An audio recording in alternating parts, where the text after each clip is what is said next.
Imagine, for a moment, the unimaginable happened. A major city is hit by a nuclear weapon. Now, no number could account for all the devastation that would result. But we can put a number on the deaths. At least we can make an educated guess based on our understanding of what nuclear blasts do to city structures and people. We'll assume the bomb is detonated in the air to maximize the radius of impact, as was done in Japan in 1945. But here we'll use an 800 kiloton warhead, a relatively large bomb in today's arsenals, and 100 times more powerful than the bomb dropped on Hiroshima. Upon detonation, a fireball as hot as the sun would expand to a radius of 800 meters. Those near the blast would be vaporized. And within a 2-kilometer radius, all buildings would likely be destroyed. And we'll assume that virtually no one survives inside this area,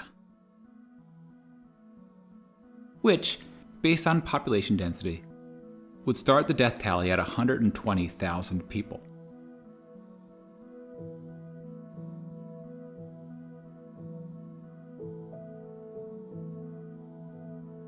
As you move further away from ground zero, estimating deaths becomes more complicated. From as far away as 11 kilometers, the radiant heat from the blast would be strong enough to cause third-degree burns on exposed skin. And as you get closer to the blast, the heat becomes so intense that clothing, even skin, would ignite into flames.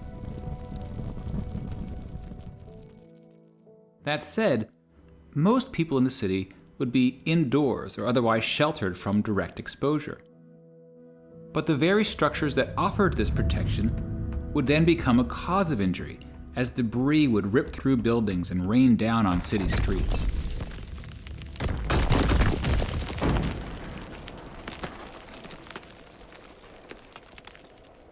As a rough estimate, we can assume that half the people between 2 and 11 kilometers from the blast are killed, from burns, debris, smoke, collapsed buildings, and radiation sickness, which translates roughly into an additional 500,000 people. Many of these deaths will occur days, even weeks after the attack. Radiation sickness takes about a week to cause death. And much of the dust and ash produced from the explosion will be dangerously radioactive, especially if it originated near ground zero. And the distance the particles travel will depend on the wind and other factors. Now, since this simulation is of an airburst attack, it will produce significantly less radioactive fallout than ground attacks targeting missile silos or bunkers. So we'll go with a relatively small number of deaths outside the 11-kilometer range. If it were a surface blast, the fallout deaths could surpass all other deaths combined, but it's a very difficult number to predict. In theory, radiation deaths can be reduced if people can avoid exposure to the fallout, especially during the critical first few days. Fallout shelters were common during the Cold War, but people rarely build shelters today. And schools no longer practice nuclear war drills. We generally talk less about surviving a nuclear attack. And in a way, it's good that we're less afraid of the bomb now that the Cold War is over. When nations are less on edge, the risk of accidents is arguably reduced. But nuclear weapons remain one of the great threats to humanity. And today, we're entering a new era in nuclear weapon history. Long-standing nuclear arms treaties are being reassessed, and countries big and small face the prospect of new arms races. In part because technology is emerging that may give one side a considerable strategic advantage, notably hypersonic weapons. Current nuclear missiles travel around the Earth at high altitudes, making them visible by radar earlier in their flight.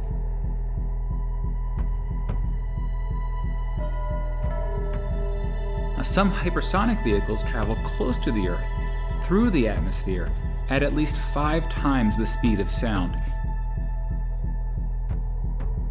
giving defending countries far less time to react.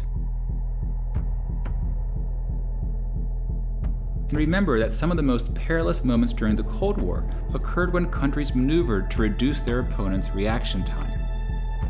And the less time countries have to react, the more likely an accident will occur, or a rash judgment. And then you have smaller nukes that blur the line between conventional and nuclear weapons,